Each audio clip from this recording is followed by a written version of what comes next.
Please আজকের জন্য আমাকে ছেড়ে দেন, আমার শরীর ভালো না, আমি এখন ওইসব সহ্য করতে পারবো না, আমি মরেই যাব, প্লিজ আজকের জন্য আমাকে ছেড়ে দিন। আয়াত কথাগুলো আসিফের সামনে হাত জোর করে বলছিল আর কান্না করছিল, কিন্তু কোনো লাভ হলো না। চুলের মুঠি ধরে টেনে বিছানায় নিয়ে গেল, বিছানায় ফেলে দিয়ে আঁচল ধরে টেনে শাড়ি খুলে নিচে ছুঁড়ে ফেলে দেয়। উন্মুক্ত পেটে অনবরত চুমু খেতে লাগলো, ঠোঁটে কিস করতে লাগলো, এক হাত দিয়ে পেটে স্লাইড করতে লাগলো, আর এক হাত দিয়ে চুলের মুঠি চেপে ধরে ঠোঁটে কিস করতে লাগলো। তারপর নিজের চাহিদা মেটাতে শুরু করলো। আয়াতের চোখ দিয়ে শুধু পানিই পড়ছে, তার চেয়ে বেশি কিছু করার সাধ্য যে তার নেই। নিজের মা আর ছোট ভাইয়ের জীবনটা যে তার এই শরীরটা দিয়েই বাঁচাতে হবে। নিজের চাহিদা মিটিয়ে ক্লান্ত হয়ে শুয়ে পড়ে আসিফ। আয়াত কান্না করতে করতে কাপড়গুলো নিয়ে ওয়াশরুমে চলে যায়। শাওয়ার নেওয়ার সময় শরীরে খুব জোরে জোরে ঘষতে শুরু করে। নিজের শরীরে লেগে থাকা ওই পশুর স্পর্শগুলো মুছতে চায়, কিন্তু সবকিছু কি চাইলেই মোছা যায়? প্রতিদিন রাতেই এভাবে সে বৈধ ধর্ষণের শিকার হয়। আপনারা হয়তো ভাবছেন এইটা বৈধ কি করে হলো। আয়াত আর আসিফ পবিত্র বিবাহ বন্ধনে আবদ্ধ। বিয়েটা যেভাবেই হোক না কেন, এখন ওরা স্বামী স্ত্রী, যেখানে শুধু শারীরিক চাহিদা মেটানো ছাড়া আর কোনো সম্পর্ক নেই। এই আসিফ আগে আয়াতকে পাগলের মতো করে ভালোবাসতো, কিন্তু আয়াত তা পাত্তাও দিত না, কারণ সে বড়লোক দেখতে পারে না। তার বাবাও খুব বড়লোক ছিলেন, তার মাকে ভালোবেসে বিয়ে করলেও পরে ওনাকে ছেড়ে চলে যায়। তার মায়ের প্রতিটা চোখের পানি ও নিজে চোখে দেখেছে, কতটা কষ্ট করে তাকে আর তার ভাইটাকে মানুষ করেছে সে তার নিজে চোখে দেখেছে। এরপর থেকে সে আর কোনো বড়লোক মানুষকে দেখতে পারে না। সে ভাবে টাকার জন্য তারা সবকিছু করতে পারে, তাদের কাছে টাকাই সব। অতীত। আয়াত যখন ফার্স্ট দিন কলেজে আসে, সেই দিন আসিফ তাকে প্রথম দেখে। হলুদ কালারের ড্রেসে আয়াতকে যেন এক হলুদ পরীর মতো লাগছিল। সে প্রথম কোনো এক মেয়ের দিকে এমন দৃষ্টিতে দেখে, তারপর থেকে আয়াতকে ফলো করে। তাকে কলেজের কাজ থেকে শুরু করে, ফ্যামিলির হেল্প থেকে শুরু করে আরো অনেক কাজে সাহায্য করে। কখনো সামনাসামনি করে, কখনো বা আড়াল থেকে, আবার কখনো বা লোক দিয়ে। একদিন একদল বখাটে ছেলে রাস্তায় আয়াতকে ডিস্টার্ব করছিল। আয়াত তাদেরকে পাশ কাটিয়ে চলে যেতে নিলেও তারা তার পথ আটকে দাঁড়াইছিল। অনেক বাজে কথা বলছিল। তাতে আয়াত কিছুটা ভয় পেয়ে যায় আর কান্না করে দেয়। আয়াতের কান্না দেখে আসিফের চরম রাগ উঠে যায়। সে ছেলেগুলোকে মারতে শুরু করে। মারামারির এক পর্যায়ে একটা ছেলে আসিফকে ছুরি মারতে নিলে তা ফিরাতে গিয়ে আসিফের হাত অনেকটা কেটে যায়। তাই আয়াত তার ব্যাগ থেকে রুমাল বের করে বেঁধে দেয়। সেই রুমালটা আসিফ খুব যত্ন করে রেখে দেয়। তারপর হঠাৎ একদিন কলেজের হলরুমে আয়াতকে ডেকে পাঠায় আসিফ। আয়াতও আসে, কিন্তু হলরুমে দরজা খুলতেই হাজারো ফুলের পাপড়ি পড়তে শুরু করে। সামনে পা বাড়াতে নিলে দেখে নিচে ফুলের বাগিচা বানানো। সে কিছু বুঝতে পারছিল না এসবের মানে। সে সামনে এগিয়ে যেতেই তার কানে মাইক্রোফোনের আওয়াজ আসতে লাগে। তোমাকে আমি যেই দিন প্রথম দেখেছিলাম সেই দিনই বুকের বাম পাশটাতে তোমাকে জায়গা দিয়েছিলাম। যেই দিন তোমার নামটা জানতে পেরেছিলাম সেই দিন আমি আমার মনে লিখে নিয়েছিলাম। যেদিন প্রথম তোমার কাছে এসেছিলাম সেই দিনে আমি প্রতিজ্ঞা করেছিলাম তোমার সাথে সারা জীবন কাটানোর। হলুদ রং ড্রেসটাতে তোমাকে প্রথম দেখেছিলাম বলে তোমাকে আমার হলুদ পরি বানানোর স্বপ্ন দেখেছি। আই লাভ ইউ হলুদ পরি। আসিফ মাইক্রোফোন হাতে কথাগুলো বলতে বলতে আয়াতের সামনে এসে দাঁড়ালো। হাতে এক গুচ্ছ গোলাপ নিয়ে হাঁটু গেড়ে বসে ভালোবাসার কথাটা বলল, কিন্তু আয়াত গোলাপগুলো নিল না। আয়াত বলল, সরি, আমি আপনাকে ভালোবাসি না। আপনি হয়তো আমার ব্যাপারে কিছুই জানেন না। আমি আপনাদের মতো এত বড় লোক না, আর বড় লোক হতেও চাই না। আসিফ বলল, আমি জানি সবকিছু, আর আমি সবকিছু জেনেই তোমাকে ভালোবেসেছি। I love you. আয়াত বলল, প্লিজ নেক্সট টাইম আমাকে এইসব কিছু বলবেন না। আর হ্যাঁ, আমি আপনাকে আরেকটা কথা বলতে চাই, বড় লোকরা কখনো কাউকে ভালোবাসে না, তারা সব সময় ব্যবহার করে। আসিফ বলল, কে বলেছে তোমাকে বড় লোকরা ভালোবাসে না? তোমাকে কে বলেছে? আয়াত বলল, কেউ বলেনি, আমার পরিবার এটার প্রমাণ। আমি নিজ চোখে দেখেছি। আমার জন্মদাতা পিতা আমার মাকে ছেড়ে চলে গেছেন, আমাদেরকে একা করে দিয়ে উনি চলে গেছেন। আয়াত কথাগুলো বলেই হলরুম থেকে বেরিয়ে চলে গেল। চোখ দিয়ে হাজারো অশ্রু ঝরছে তার। আর এইদিকে আসিফ আয়াতের চলে যাওয়ার দিকে তাকিয়ে আছে, হাতে থাকা গোলাপগুলো নিচে ফেলে দেয়। এরপর বেশ কিছুদিন আয়াতকে আসিফ বোঝানোর চেষ্টা করে যে সব বড় লোকরা এক হয় না, কিন্তু আয়াতটাও রাজি হয়নি। কলেজে বসন্তের ফাংশন চলছে, আয়াতও এসেছে। আজকেও সেই হলুদ কালারে, কিন্তু আজকে শাড়ি পরে। আসিফ সেই একই দৃষ্টিতে তাকিয়ে দেখছে। তা দেখে আসিফের ফ্রেন্ডসরা বলল, আবির বলল, আসিফ আমি বলি কি আজকে সবার সামনে তুই ওকে প্রপোজ করে দে, হয়তো আজকে তোকে এতগুলো মানুষের সামনে ফিরিয়ে দিবে না। আসিফ বলল, তুই ঠিকই বলছিস, আমি আজকে আবার ওকে প্রপোজ করব। আদি বলল, আর যদি ফিরিয়ে দেয় তাহলে? দেখ আসিফ, তাড়াহুড়ো করে কিছু করিস না, তার ফল কিন্তু ভালো হবে না। আবির বলল, আদি তুই সব সময় উল্টাপাল্টা ভাবিস কেন? তুই যা বলছিস তা ভুলেও হবে না। আসিফ তুই যা তো। আসিফ স্টেজে উঠে মাইক্রোফোন নিয়ে বলতে শুরু করলো, হেই হলুদ পরি, তোমাকে আজকে আবারও হলুদ কালারে দেখলাম।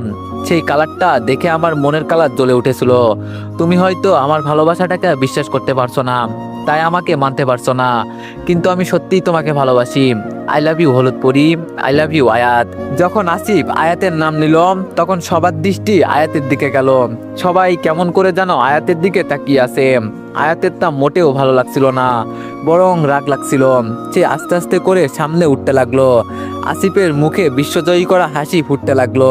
আয়াত স্টেজে উঠে মাইক্রোফোনটা হাতে নিয়ে বলল, but I don't love you, please don't disturb me again. Ayat কথাটা বলেই চলে যেতে নিল। আসিফ ওর হাত ধরে ফেললো। আসিফ বলল, কিন্তু আয়াত। আয়াত বলল, হাতটা ছাড়ুন। আসিফ বলল, না ছাড়বো না, আগে বলো ভালোবাসো। আয়াত আর সহ্য করতে না পেরে আসিফের থেকে হাতটা ঝাড়ি দিয়ে ছুটি একটা কষিয়ে থাপ্পড় মারে। সবাই একদম অবাক হয়ে যায়, চুপচাপ হয়ে যায় সবাই। আয়াত এইবার রাগে চোখগুলো বড় বড় করে বলল, আপনার কি মনে হয় আমি আপনার সব নাটকে পটে যাব? যদি তাই হয় তাহলে ভুল। আমি আর 5টা মেয়ের মতো না। আর আপনি আমাকে ভালোবাসার জন্য প্রপোজ করেননি, বরং সবার সামনে হাসির পাত্র বানানোর জন্য এই তামাশা করছেন। আয়াত আর কিছু না বলে হনহন করে স্টেজ থেকে নেমে চলে গেল। আসিফ এখন স্টেজে দাঁড়িয়ে আছে গালে হাত দিয়ে। আয়াতের এই চটটাই ওর লাইফের সবচেয়ে বড় ভুল ছিল, যার মূল্য তাকে খুব বাজেভাবে পোষাতে হবে। সন্ধ্যায় ফ্রেন্ডের বাসা থেকে বাড়ি ফিরছিল আয়াত। সে প্রায় সময়ই এমন সময় যায়, কিন্তু এমন অদ্ভুত তার আগে কখনো লাগেনি। চারিদিকে কোনো মানুষজন নেই, কেমন জানি ভয় ভয় লাগছিল তার। সে শাড়ির আঁচলটা খামচে ধরে হেঁটে যাচ্ছে। হঠাৎ করে পিছন থেকে একটা প্রাইভেট কার এসে তার সামনে ব্রেক করে। লাইটের আলো তার চোখে পড়লো। সে কিছু দেখতে পাচ্ছে না, শুধু এটাই দেখলো যে একটা লোক তার দিকে এগিয়ে আসছে। আর কিছু বুঝে ওঠার আগেই রুমালটা দিয়ে তার মুখ চেপে ধরে। সাথে সাথেই তার চোখ দুটো বন্ধ হয়ে যায়। আর যখন চোখ খোলে তখন সে নিজেকে কারো বেডরুমে আবিষ্কার করে। মাথাটা ঝিমঝিম করছে। সে উঠে বসতেই কেউ একজন রুমে ঢুকে, যাকে দেখার জন্য সে মোটেও প্রস্তুত ছিল না। আয়াত বলল, আপনি? হ্যাঁ, আমি মিস্টার আসিফ মেহরাজ। আয়াত বলল, আপনি এখানে কেন? কি করছেন এখানে? আসিফ একটু হেসে বলল, আমারই বেডরুমে, আমারই বেডে থেকে তুমি আমাকেই জিজ্ঞেস করছো আমি এখানে কেন, আমি এখানে কি করছি? আসিফ জোরে জোরে হেসে দিয়ে কথাটা বলল। আয়াত বুঝতে পারলো না উনি এসব কি বলছে, সে এখানে আসলো কি করে। তখনই মনে হলো সন্ধ্যার কথা, আর সাথে সাথেই বলে উঠলো, তার মানে ওই লোকটা আপনিই ছিলেন? আসিফ বলল, ইয়া। এছাড়া এত বড় সাহস কার হবে আমার হলুদ পরীকে টাচ করার? আয়াত বলল, আপনি আমাকে কেন এখানে এনেছেন? আমাকে যেতে দেন প্লিজ, বাড়িতে সবাই আমার জন্য অপেক্ষা করছে। আসিফ বলল, সো সরি হলুদ পরি, তোমাকে তো আমি আর ছাড়ছি না। আয়াত বলল, ছাড়ছেন না মানে কি বলতে চাচ্ছেন আপনি? আসিফ বলল, আমি তোমাকে ভালোবাসি, আর আমি তোমাকে আমার করেই ছাড়বো। তার আগে তোমার কোথাও যাওয়া হচ্ছে না। আয়াত বলল, ও তার মানে আপনি আমাকে রেপ করবেন? আপনি কি ভেবেছেন আপনি আমাকে রেপ করলে আপনাকে মেনে নিব, আপনার পায়ে পড়ে থাকবো? যদি তাই ভেবে থাকেন তাহলে ভুল ভাবছেন মিস্টার আসিফ মেহরাজ। আমি মরে গেলেও আপনার মতো বড় লোকদেরকে ভালোবাসতে পারবো না, সংসার তো দূরের কথা। আসিফ বলল, ও হলুদ পরি, তুমি না একটু বেশি বোঝো, তোমাকে তো আমি। আয়াত বলল, আমি জানি আপনি কি বলতে চাচ্ছেন, আপনি আমাকে শুধু একবারের জন্য বেডে পেতে চান তাই তো? তাহলে আসুন মিটিয়ে নিন আপনার ক্ষুধা, তবু আমাকে মুক্তি দিন, আপনার এই ভালোবাসার নাটক করতে হবে না। আয়াত বুক থেকে শাড়ির আঁচলটা সরিয়ে কথাগুলো বলল। আসিফ শয়তানি হাসি দিয়ে আয়াতের দিকে এগিয়ে গেল, তারপর শাড়ির আঁচলটা নিয়ে টানতে লাগলো। আয়াতের প্রতিটা ঘুরানে শাড়ি খুলতে লাগলো, চোখ দিয়ে পানি অনবরত পড়তে লাগলো। শাড়িটা শেষ প্রান্তে জোরে টান দেওয়ায় আয়াত তাল সামলাতে না পেরে আসিফের উপর পড়ে যায়। আসিফ আয়াতের ঘাড়ের চুলগুলো সরিয়ে ঘাড়ে হালকা করে চুমু দিয়ে বলল, আলমারিতে বিয়ের বেনারসি আর গহনা রাখা আছে, রেডি হয়ে নাও, কিছুক্ষণ পর কাজী চলে আসবে। আয়াত বলল, আপনি কি সাইকো? আমি বলছি না আমি আপনাকে ভালোবাসি না, আমি আপনাকে বিয়ে করতে পারবো না, তারপরও কেন এসব করছেন আপনি? প্লিজ আমাকে যেতে দিন, আমি আপনার পায়ে পড়ছি, আমাকে যেতে দিন।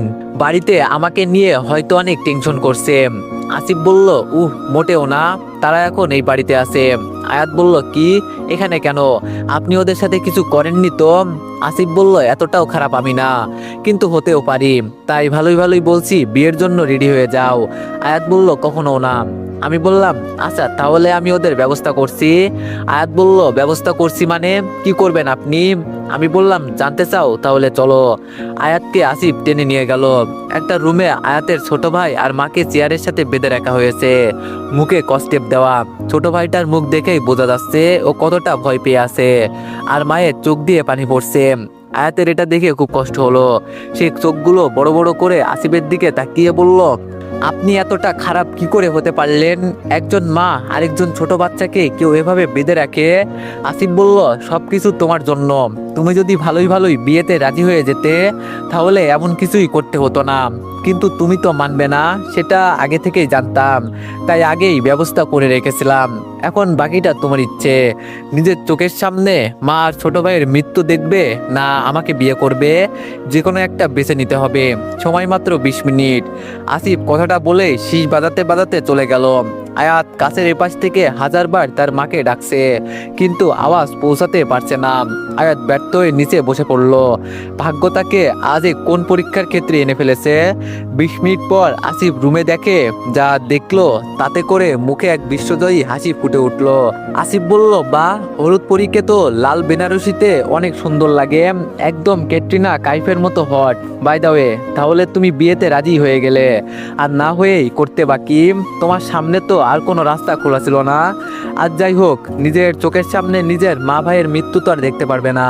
আয়াত বলল, হ্যাঁ সেটাই, যেটার ফায়দা আপনি এত বাজেভাবে তুলছেন। ছি, আজকের পর থেকে আপনার প্রতি আমার এতটুকু পর্যন্ত সম্মান থাকলো না, যা আছে সব ঘৃণা। আমি আপনাকে ঘৃণা করি। আসিফ বলল, আর আমি তোমাকে ভালোবাসি। আয়াতের রাগী চোখের সামনে গিয়ে আসিফ কথাটা বলল। আয়াত এক পা পিছিয়ে গিয়ে একটা তাচ্ছিল্যের হাসি দিয়ে বলল, আপনি ভালোবাসা কথাটা বলে ভালোবাসার জিনিসটাকে অপমানিত করবেন না। আসিফ বলল, ওকে ওকে, যাও তাহলে, এখন তো আমাদের বিয়ে হবে, কাজী বসে আছে। আরেকটা কথা, নিচে গিয়ে যদি উল্টাপাল্টা কিছু করো, তাহলে তার ফল কি হবে তা তুমি স্বপ্নেও কল্পনা করতে পারবে না। আসিফ চোখগুলো বড় বড় করে কথাটা বলে আয়াতের হাত ধরে তারপর একটা হাসি দিয়ে নিচে চলে গেল। নিচে আয়াতের মা আর ছোট ভাই সুপাই বসে আছে, তাদের মুখে স্পষ্ট ভয়ের ছাপ। আয়াতকে দেখতে পেয়ে ছোট ভাই দৌড়ে গিয়ে তাকে জড়িয়ে ধরে কান্না করে বলে, আপু, আমার খুব ভয় করছে, আমি বাড়ি যাব, এখানে সবাই পচা। আয়াত বলল, আদনান ভাই আমার, আমি আছি না, তোর আর কোনো ভয় নেই, কেউ তোমাকে কিছু করবে না। আসিফ বলল, শালা বাবু, এত ভয় পেও না, তোমার আপুর সাথে আমার বিয়ে হয়ে গেলে তোমাকে কেউ কিছু করবে না। আদনান বলল, আপু আপু, এই লোকটা আমাকে এতগুলো চকলেট দিয়ে আম্মুকে নিয়ে এত বড় বাড়িতে নিয়ে আসছে, তারপর ওই পচা লোকগুলো আমাদের বেঁধে ফেলেছে। আদনান কাঁদো কাঁদো ফেস করে কতগুলো গার্ডদের দেখিয়ে কথাগুলো বলল, আর কিছু বলতে যাবে তার আগেই আসিফ তাকে কোলে নিয়ে নেয়। আয়াতের মা আয়াতের কাছে আসতেই আয়াত ওনাকে জড়িয়ে ধরে কান্না করে দেয়। আয়াতের মা বলল, তুই এই বিয়েতে রাজি, নাকি ও তোকে কোনো ভয় দেখিয়েছে? আয়াত বলল, না মা, আমি এই বিয়েতে নিজের ইচ্ছেতেই রাজি হয়েছি। এত বড় বাড়ি, তার উপর এত টাকা, আমি হাতছাড়া কিভাবে করব বলো? আয়াতের মা বলল, তোর মাথা ঠিক আছে? তুই এইসব কি বলছিস? তুই তো নিজেই বড় লোকদের ঘৃণা করতি, আর আজকে নিজেই। আয়াত বলল, হ্যাঁ, আমি নিজেই বলছি, কারণ সময়ের সাথে সাথে মানুষের রুচি পাল্টায়, আমারও পাল্টে গেছে। আর কি কারণে বা বড় লোকদের ঘৃণা করব বলতে পারো? বাবাকে তুমি হয়তো ভালোবেসে আগলে রাখতে পারোনি, বা ওনাকে সময়ও দাওনি, তাই ছেড়ে চলে গেছে, তাই বলে কি আমি আমার ভাগ্য নষ্ট করব? আয়াতের মা কথাগুলো শুনে স্তব্ধ হয়ে গেল। আয়াত কথাটা খুব কষ্ট করে বলল, মনে মনে বলল, আমাকে মাফ করে দিও মা, আমি কখনো তোমাকে এইসব বলে কষ্ট দিতে চাইনি, কিন্তু আজকে আমার হাত যে বাঁধা, আজকে শুধুমাত্র ওনার জন্য তোমাকে এভাবে কষ্ট দিতে হলো, আমি ওনাকে কখনো ক্ষমা করব না, কখনোই না। তো এভরিওয়ান, এই গল্পটি কেমন হয়েছে সবাই একটু কমেন্টে জানাবেন, আর এই গল্পটি যদি কন্টিনিউ করাতে চান তাহলে সবাই একটু বেশি বেশি লাইক আর কমেন্ট করে দিয়েন। ধন্যবাদ।